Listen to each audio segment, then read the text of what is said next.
పాపం మంత్రి గారికి నాలెడ్జ్ లేకపోవచ్చు. రెండోది అధ్యక్ష ఒక్క నిమిషం అధ్యక్ష, ఆటో డ్రైవర్లతో సహా చేసినాము. కౌశిక్ రెడ్డి గారు అడిగితే దానికి ఇవ్వనివ్వాల్సింది. నాలెడ్జ్ లేదంటే ఏంటి అధ్యక్ష వారు మాట్లాడేది? మహిళా మంత్రి అంటే ఇంత చులకనగా మాట్లాడితే ఎట్లా అధ్యక్ష? మా మంత్రి గారు ఏమన్నారు? అధ్యక్ష ఇక్కడ వారు మాట వెనక్కి తీసుకొని మా మంత్రి గారికి క్షమాపణ చెప్పాలి. నేను ఒక్కటే మహిళా తల్లందరూ కూడా క్షమాపణ చెప్పాలి. ఆయనలాగా నాకు దురహంకారమైనటువంటి నాలెడ్జ్ లేదు సార్. నాకు నాలెడ్జే ఉంది, సబ్జెక్ట్ వారుగానే ఉన్నది. కానీ ఆయన లెక్క దురహంకారమైనటువంటి నాలెడ్జి లేకుంటే ఓట్ల కోసం చస్తా అని బ్లాక్మెయిల్ చేసే నాలెడ్జి నాకు లేదు సార్. కాబట్టి ఆటో డ్రైవర్లు అనేక మంది గత ప్రభుత్వంలో ఇబ్బంది పడ్డమాట వాస్తవం. ఇవాళ మా పథకానికి ఆటో డ్రైవర్లకు అడ్డం పెట్టడం ఇది కరెక్ట్ కాదు. ఇది మహిళల కోసం పెట్టినటువంటి పథకం. కాబట్టి నీ దురహంకారం మాటలు మానుకో కౌశిక్ రెడ్డి. నీలాంటి దుర్మార్గపు నాలెడ్జ్ నాకు లేదు.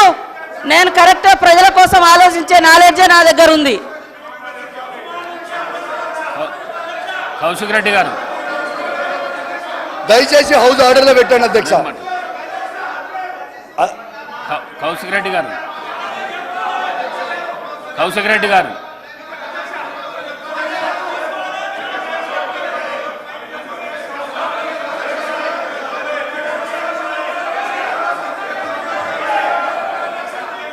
కౌశిక్ రెడ్డి గారు కౌశిక్ రెడ్డి గారు కౌశిక్ రెడ్డి గారు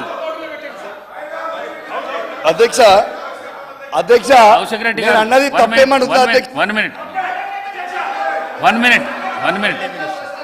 వన్ మినిట్. నేను కొత్త సభ్యులు సరే, నేను కౌశిక్ రెడ్డి గారిని కోరుతా ఉన్నాను. ఒక గౌరవ మంత్రి గారిని ఆ విధంగా, దట్టు మహిళా మంత్రి గారిని ఆ విధంగా ఉద్దేశించి మాట్లాడటం సరికాదు. సరి చేసుకోండి, విత్డ్రా చేసుకోండి, క్షమాపణ చెప్పండి. ఈరోజు మేము ఎందుకు కోరుతా ఉన్నాడు? మొదటిసారి సరే మీరు చెప్దామని ఫ్లో ఆఫ్ లాంగ్వేజ్లో చెప్పుంటారు, దాన్ని సవరణ చేసుకోవాల్సిన బాధ్యత ఉంది. ఏం తప్పు చేసినా అంటే అది కాదు. దయచేసి మా యువ మిత్రులను కోరుతా ఉన్నాను తప్పకుండా, ఎందుకంటే అసెంబ్లీ సమావేశాలకు సంబంధించి ఏ విధంగా మనం మాట్లాడాలి, ఈ సభకు సంబంధించిన గౌరవాన్ని ఏ విధంగా కాపాడే ప్రయత్నంలో పక్కనున్న మా కేటీఆర్ గారు కూడా చెప్తే బాగుంటుంది, పక్కనున్న పెద్దలు గోపీనాథ్ గారు చెప్తే బాగుంటుంది, అనుభవం ఉన్న మరి మహిళా పెద్దలు మాజీ మంత్రివర్యులు సబితా ఇంద్రారెడ్డి గారు కూడా చెప్తే బాగుంటుంది. కొత్త సభ్యులకు చెప్పాల్సిన ధర్మం మీ పైన కూడా ఉందని మీ ద్వారా వారికి తెలియజేస్తా ఉన్నా అధ్యక్ష. అధ్యక్ష నేను ఒక్క మాట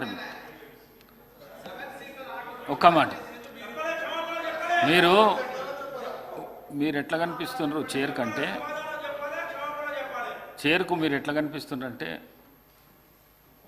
యుద్ధానికి పోతారు చూడు, అట్లా కనిపిస్తున్నారు. మీరు చేతులు గీతులు కిందికి దించి మంచిగా నీట్గా ఇది చేసి చెప్తే మంచిగా మహిళా మంత్రికి క్షమాపణ చెప్పండి అధ్యక్ష. ఓకే అధ్యక్ష పర్వాలేదు. I withdraw my words.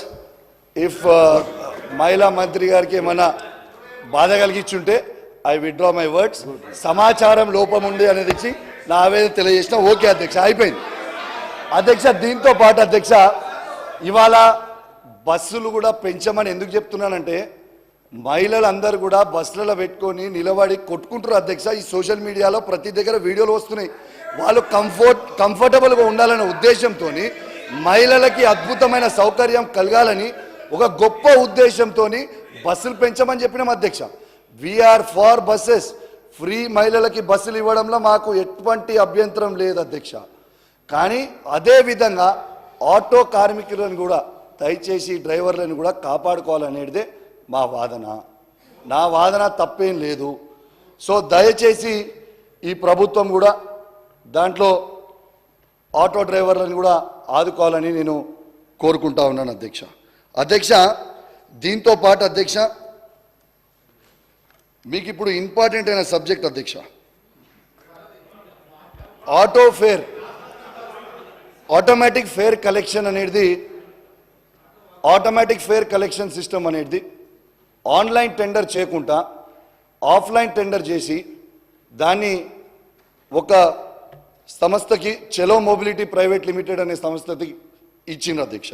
నేను అడిగేది ఒక్కటే అధ్యక్ష, దీంట్లో 15/6/2024 రోజు మా బీఆర్ఎస్ పార్టీ ఆఫీస్ నుంచి కొందరు నాయకులు దీని మీద ప్రశ్నించారు అధ్యక్ష.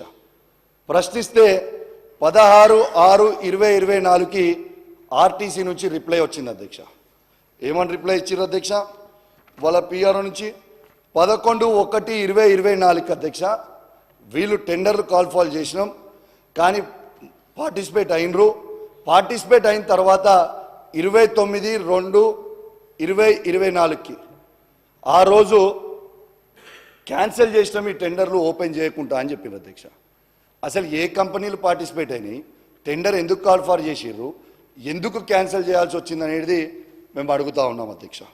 దీంతో పాటు అధ్యక్ష అదే రోజు ఏం చేసిర్రు అధ్యక్ష, ఇదే దాంట్లో కింద పారాలో వాళ్ళు ఇచ్చిర్రు అధ్యక్ష. ఈ స్టడీ టూర్కి బీహార్కి, అస్సాంకి, ఇండోర్కి, జబల్పూర్కి పోయి వచ్చిర్రు మా వాళ్ళు అని చెప్పి అదే కింద పారాల ఇచ్చిర్రు అధ్యక్ష. స్టడీ సర్వేకి ఇచ్చిన తర్వాత ఏమైంది అధ్యక్ష, వీళ్ళ 4/3/2024 అధ్యక్ష వీళ్ళు ప్రపోజల్ పంపించిర్రు. 4/3/2024కి నెగోషియేషన్స్ కూడా అయిపోయినాయి అధ్యక్ష. అంటే కేవలం 3 రోజులే ఉన్నాయి అధ్యక్ష. మధ్యలో 3 రోజులు ఉంటే అధ్యక్ష ఈ 3 రోజులలోనే వీళ్ళు ఇన్ని స్టేట్లు తిరిగి రావస్తుంది అధ్యక్ష. 3 రోజులల్లా ఇన్ని స్టేట్లు 4-5 స్టేట్లు తిరిగి రావచ్చా? వీళ్ళేమన్నా అల్లావుద్దీన్ అద్భుత దీపము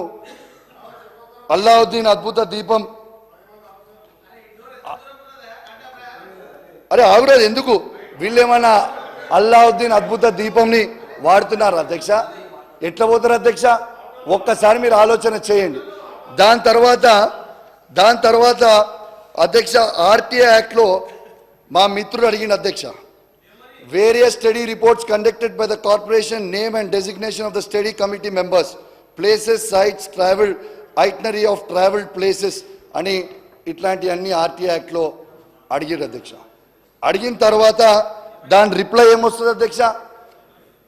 దాని reply, the requested information doesn't fall with in my jurisdiction అని ఆర్టీసీ రిప్లై ఇస్తుంది అధ్యక్ష. మరి దానికంటే ముందు అధ్యక్ష వాళ్ళ రిపోర్ట్లోనే మీరు చూడొచ్చు అధ్యక్ష. దీంట్లో వాళ్ళు రిలీజ్ చేసిన పేజ్లోనే అధ్యక్ష ఈ లాస్ట్ పారాలో ఏమని చెప్పారు అధ్యక్ష? లాస్ట్ పారాలో ఇది మంత్రి గారికి కానీ ఈ ప్రభుత్వం కానీ ఎలాంటి సంబంధం లేదు, బోర్డు చేసిందని చెప్పిండ్రు ఆర్టీసీది. మరి ప్రభుత్వం దగ్గర సమాచారం లేదు, టీఎస్ఆర్టీసీ దగ్గర సమాచారం లేకపోతే మరి ఎవరి దగ్గర ఎవరు కట్టబెట్టినట్టు అధ్యక్ష? దీంతో పాటు ఈ చలో మొబిలిటీ ప్రైవేట్ లిమిటెడ్ డైలీ 30 లక్షల టికెట్లు అమ్ముడు పోతాయి అధ్యక్ష. ఈ 30 లక్షల టికెట్ల మీద ఆ కంపెనీకి కమిషన్లు వస్తాయి అధ్యక్ష. వీళ్ళు అందాజా 30 లక్షలని వేసిరు అధ్యక్ష. ఒకసారి 65 లక్షలు కూడా టికెట్లు అమ్ముడు పోతాయని చెప్పి దీంట్లో ఓ పేపర్ల ప్రధాన పత్రికల వచ్చింది అధ్యక్ష. అంటే ఈ వచ్చే కమిషను ఎవరి జేబులకి పోతుంది అనేది ఖచ్చితంగా జవాబు చెప్పాల్సిన అవసరం ఉంది. ఇంత పెద్ద ఆన్లైన్ టెండర్ అయినప్పుడు దీన్ని ఆఫ్లైన్ టెండర్ చేయాల్సిన అవసరం ఏమొచ్చింది? జవాబు చెప్పాలి. ఆన్లైన్ టెండర్ చేసి ఉంటే గ్లోబలీ ఎన్నో కంపెనీస్ దాంట్లో పార్టిసిపేట్ అయ్యేటి కదా అధ్యక్ష. ఆఫ్లైన్ టెండర్ చేయాల్సిన అవసరం ఏమొచ్చింది? ఖచ్చితంగా దీని మీద ప్రభుత్వం జవాబు చెప్పాల్సిన అవసరం ఉంది అధ్యక్ష. దీంతో పాటు అధ్యక్ష ఒక్కసారి మీరు ఫ్లై యాష్ అధ్యక్ష, ఈ ఫ్లై యాష్ స్కామ్ అనేది మా కరీంనగర్ జిల్లాలో రామగుండం నియోజకవర్గం నుంచి ఫ్లై యాష్ వెళ్తుంది అధ్యక్ష.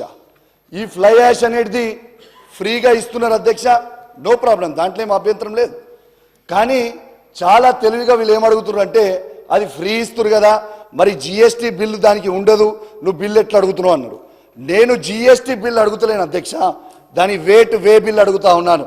ఆ వెయిట్ వే బిల్ లేకుండా అధ్యక్ష మీరు ఇది చూడొచ్చు అధ్యక్ష, ఇది వాళ్ళ పర్మిట్ బిల్. దీంట్లో క్వాంటిటీ ఎంత క్వాంటిటీ ఉంటుంది అనేది దీంట్లో చెప్పకుండా, దీంట్లో ఏమి రాయకుండా దానికి అవుట్ పాస్ సిగ్నేచర్ అయి ఉండి బయటకు వస్తుంది అధ్యక్ష. మన ఆర్టీఏ నామ్స్ ఏమున్నాయి అధ్యక్ష? 16 టన్నుల లారీ 34 టన్నులు 16 టైర్ల లారీ 34 టన్నులు తీసుకొని వెళ్ళాలి. 14 టైర్ల లారీ 29 టన్నులు తీసుకుపోవాలి. 12 టైర్ల లారీ 25 టన్నులు తీసుకొని పోవాలి అధ్యక్ష. ఇవి తీసుకొని పోతే అధ్యక్ష దీని వెయిట్ వీలు పే చేస్తే 16 టైర్ల లారీది 34 టన్నులు పోవాల్సింది 76.5 టన్నులు పోతున్నాయి అధ్యక్ష.